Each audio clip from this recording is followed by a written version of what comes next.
bion akulu no jona de gbe woni se do mi gbe wa ene to lu klimi wen do ise no ko men ka bulen gai akono hunu to do ton bono suku bono do no me bi do Jesus wey le bovu do po ma u se do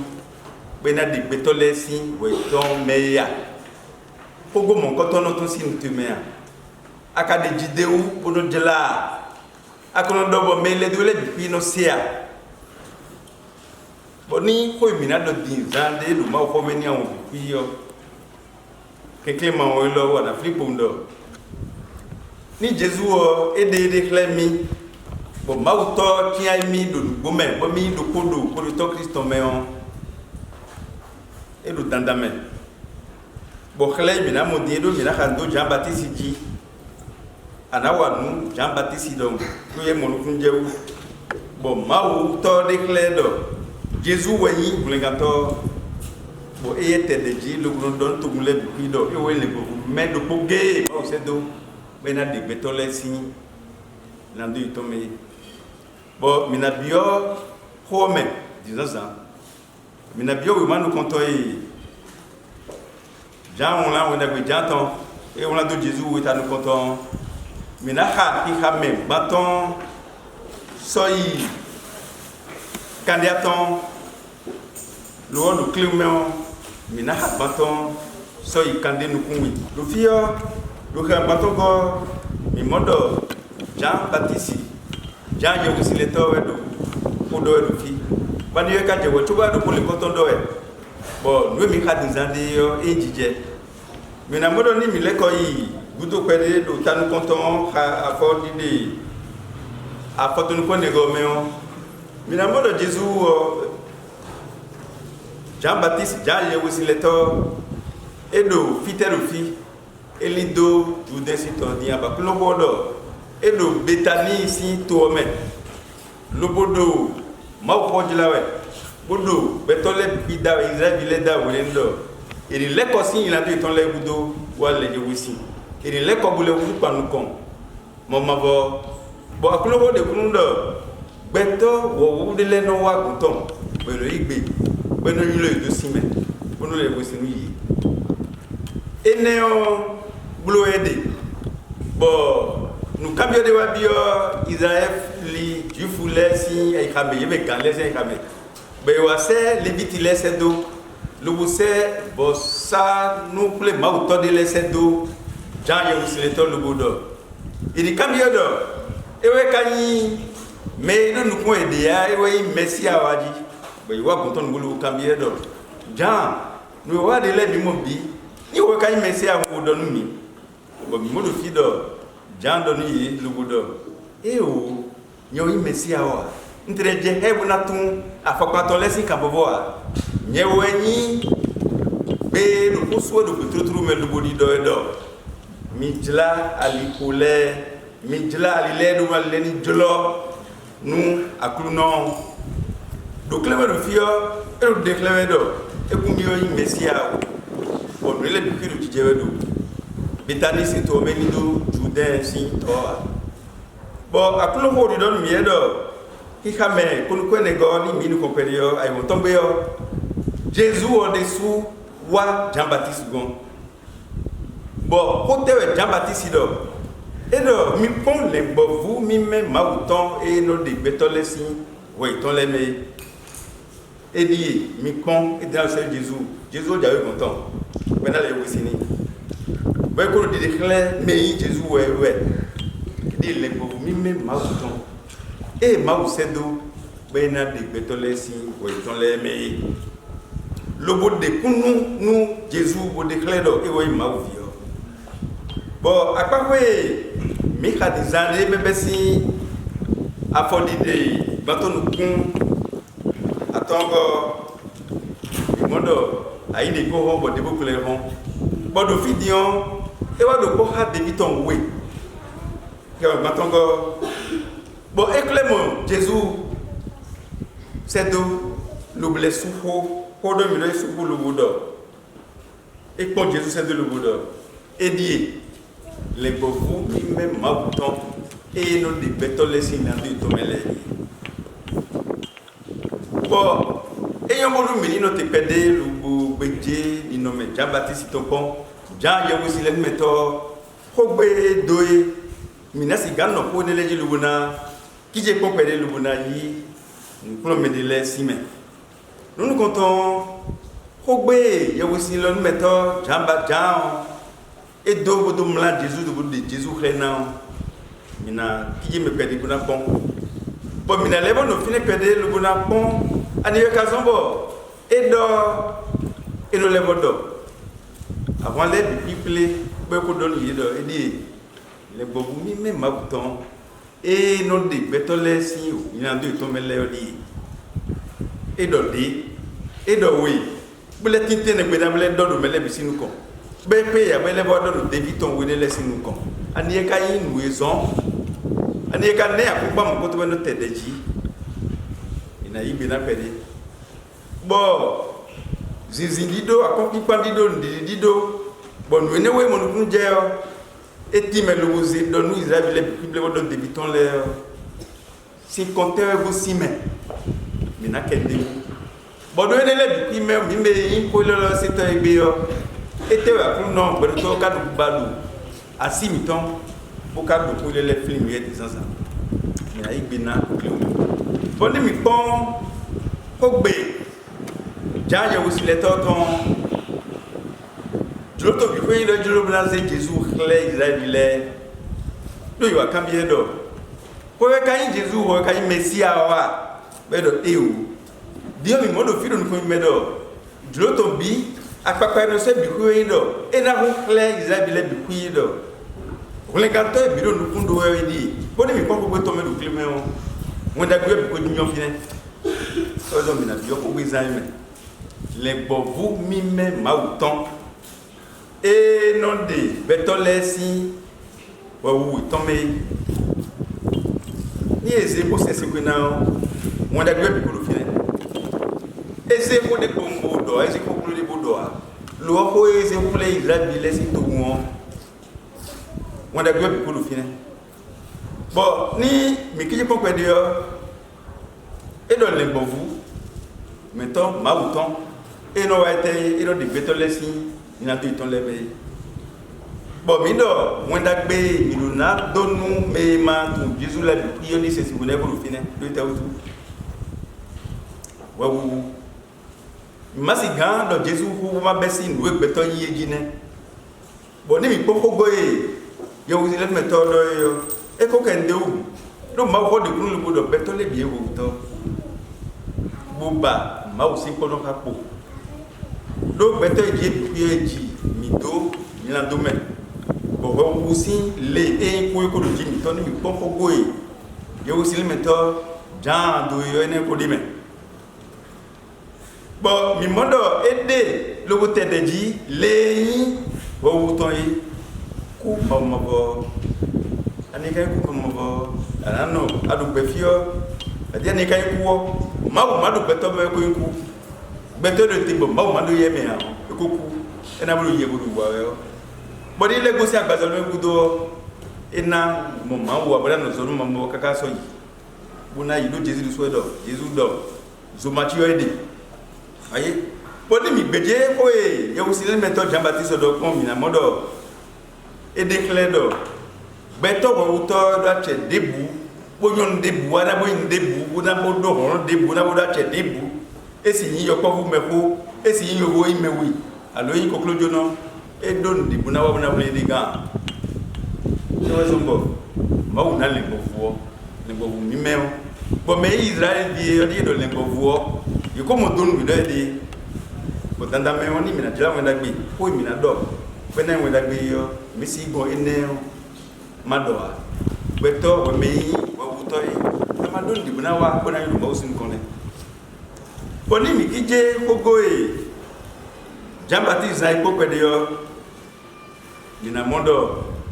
be wa e Israël le de we yin do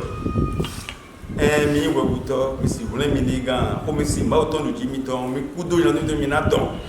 di on me do ko ge mi na ko kon lu na mo nga we yin le gbovu mi me ma oton e ma una we na di betolesi betole me Ou et le leader pour le Jésus est né où il y a lion le boy nous bobo ibé bon Jésus sous quand des déclare de mon bon mais des boy de nous Jésus domina des signes ou si teme bona c'est donc bessi teme kaka soyi donc de clémeni mina hogo ene yewuzi leto Jean Isaïe windo était du clémen wanda gbe yo emi na la bona dila nous me matu Christ abe na si e windo était ni mina sen na du clémen windo mon fait nous de po game fait nous kede mais bon ndi nous Jésus-Christ de pro game e wo yina do na mo bedi nous connaît depuis à dimawe wanda betewe akono dila wanda gba lo patewe akono dila no comment wele azobetwele awa Jésus gon sanja so gbede awa no dila awa Jésus gon anaje dokumbo de ton bedan no we newe ya wanda gbe yo ku ese sibunaton yi weyin emi do dizande bo energy we Jean yo usin leto eze Israel sin e hadu bo minatun we ko yen podo mi do na jela wanda gbe pipe ne o minat ni adende si me so wanda gbe Jésus ton ale god na e so wanda gbe Jésus ton bo mi modo Jean Baptiste yo etede nu taji oji wanda gbe ta ko jela nu tu no le wanda gbe ta no jela dokun Jésus wanda gbe no jela wanda gbe pipe yo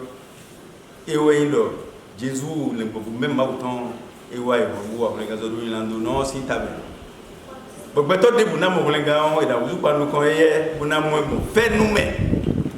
me gona bi ki ati bawe bo ade kazon do mi le ko yi do lo ko ko pede ade kazon bo jan yo busi le to wonu mele bi le de bo Jésus jawe ko ton yo su ko lu bodo e di le bo vu mi me ma autant e non di beto lesi we to me di su ko lu bodo e wala lo bele de kunu triti lo bele do bo ki kame mi khadilo afodi de gbanton no kun atongo elevo atede ji wonu e ko debi to le bu do di mi point le bo bu ma to no de mesi na do me di ani we zombe ko tede bu do mo ete o to wani bo mi na mo do jan yo si le to to do na le usin nu Jésus ete ba do ye do ede su de kuna ba mi na mo do ko me do edo ede me ko tu Jésus da yolo me se mi do edo mi do wonu ana jloba le wusi ni ana mobo yesi se ona jete do jiton dia wane fudo be kai mo ngugo Jean Baptiste de so ede kuna do besi ikame mato nu kwene so yi o banu kwene mo nuwe ma o kleme yo bo mere su se bo e dije do besa mi to me yo e no bubu nu no do e no tede ji no do e we sombo e do di budo wi budo di do e bo e mo Jésus bodi budo no do e di mi ze no kumi to no jiton e we le bo mi me ma una be na wo le mi si bo mi to le ne no visu nu yonu ni do bu me o ma o bedo to e wa le bla lu bu ko e kabiton bo mi mo nu kun je wo do Jésus we ngo ngato bo mi mo nu kun je wo bo yesise akulu no ton e kwa habiton zere bo Kristu yi ngo ngato biton ete mi na blo nu e mi mo nu e mi tun bo ma gbe to de kun ton mi e ma si gango ma do ne ni nu ko dodo me oni atun bedo to bo Christ a pas le temps où il déclare yo no vi ani gazon ba kono bubunu ete gazon bo mu ya no wuwe bo ko je fie we na dia wo si do mele do di le bobu e ma o sedo Jésus e we ya libonu gbe wo no do dia ai ana kan do guri do dide ma o kaze Jésus o khle Jean Baptiste bo e de jide wo tun do e we lo gudu kun de na gbon ara kamio de milisuo do bu meon ma gbere to ka Christ of Lemia do ni ma gbere to Christ of Lewe yo bo de kle gbo asi go ma do ana do bu na le bodo bo bla ko ni Jésus le ko na mo do me la gbe o me dide ajiga to mo disandi ba de ka so bo mi do gbo nu ani yo ka so bo le no mi ton te alors vous voulez nous y en a mi on a Jean Baptiste le fils do nous mon kunje nous ma déclare mais mon grand ma déclare et nous c'est pour comme mais flido alors apôtre lettre main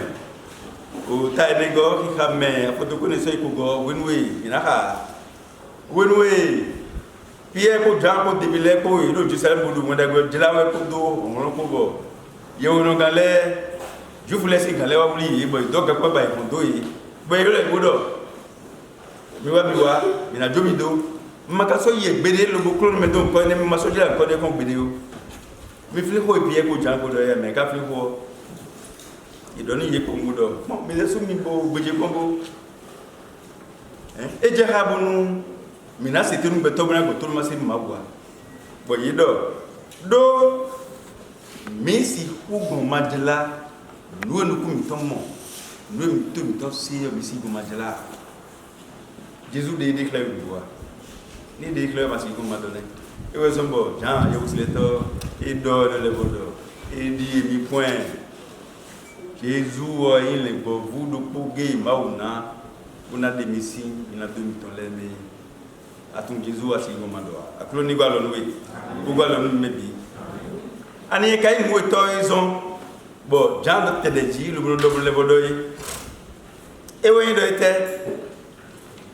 Jean yo aussi le to et de sukodo et do nyewe messia wa lo nyewe ma u beruto sedo bonate nous connait mon adilali ni bele do kaka bodo bonwe Jésus ko debitole ko debile ko le aussi le nous mele bo mo support Jésus go mele mo jamba si bodo bon et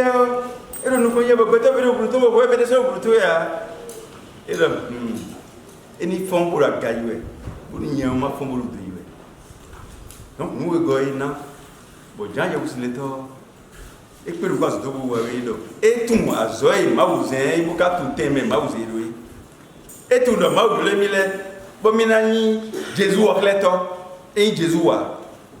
vous de là nous kuma mo je miton maou ko massé maou si be massé le mon nous je fieze ni do teme zeni do azoé zomie et nous avons pas foclin qui doit tinu Jean et tout monde et mille wa bona je ko Jésus bona dira doni en Jésus wa mo susu ki goy mo Jésus de yo e o wania ni mi tundo Christ wa mo de klani lobo zemi do ma o bi we yin we da gejila to we da gejila mani mere to ko ne mani le ko to ne ma ganya ko ko to ne ni ya ko tu Jésus mo be de klani yo e ko serve do ko badu na jela akatun azoi ma o bi to si da lo tumeya Jean Baptiste yo tungo zombo ibaka mugido beto supo erodido beto ba supo edokuro ge level de bitele ngole dido e di mi point e wo yin le gbogbo même ma utendo di messi we me no vici sunu yonu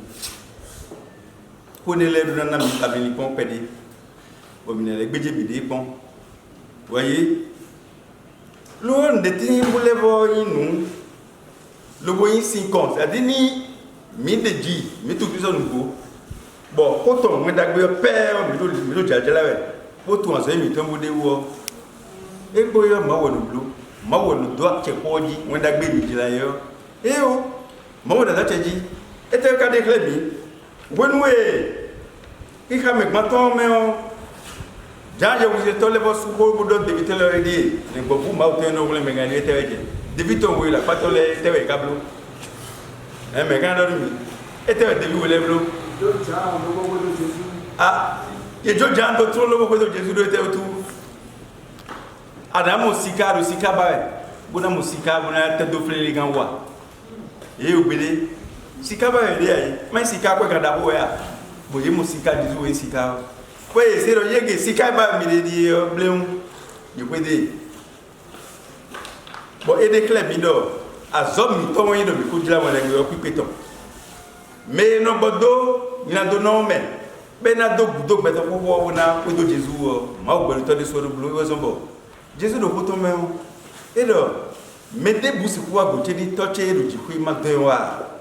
no bi che le bi na mi ji di Vous l'avez non tu connais mi bo mi non et que njila wala be kaka ma ka mo mede bune njila mo na butu pipe yo do no kun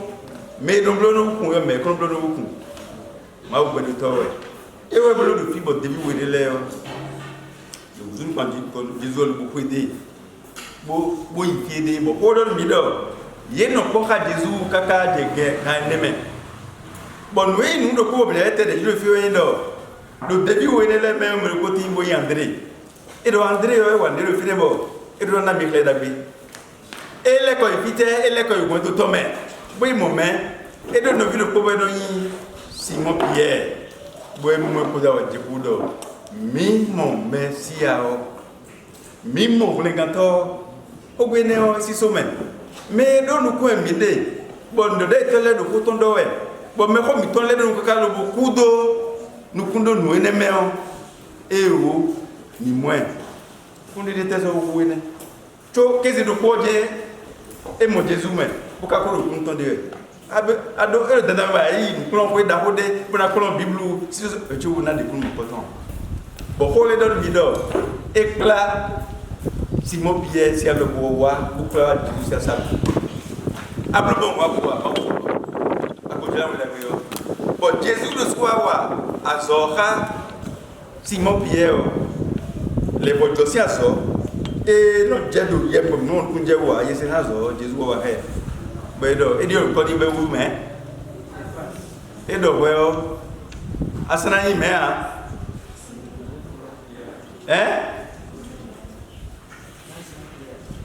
asana yete a mi ko ko me bu asana yi me a Loa naï, mais câblement. André Bloa. Mon bojo, ni wa zo mi ton. Bojo, mon do bono de sou, ni vous avez calé. Vous de boudé bi la zo mi ton, vous c'est tout na plus no bodo wanda we ku jila we. Bodo kun de we. Wene no, mi ko blo mi ton ko Jésus là zo to yi. Bon, mi mon, wa yi se fo dagbe André de do.